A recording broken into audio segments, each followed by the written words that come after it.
Hey there guys, welcome back. Today's tutorial will show you how to link your Etsy shop to your Pinterest account. Do you want to link your Pinterest to your Etsy shop? Stay tuned because this video is for you. So go to your Etsy shop manager and then go to marketing, then social media, and on the top right, social accounts. A prompt will appear, click on connect to Pinterest.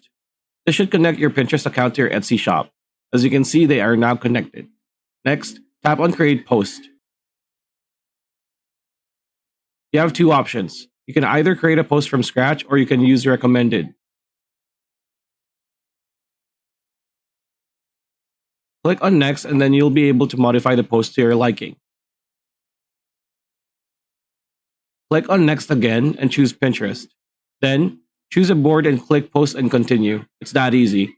Hope the video helped. Like, comment, share, subscribe, ring that bell icon, and we'll see you on the next video.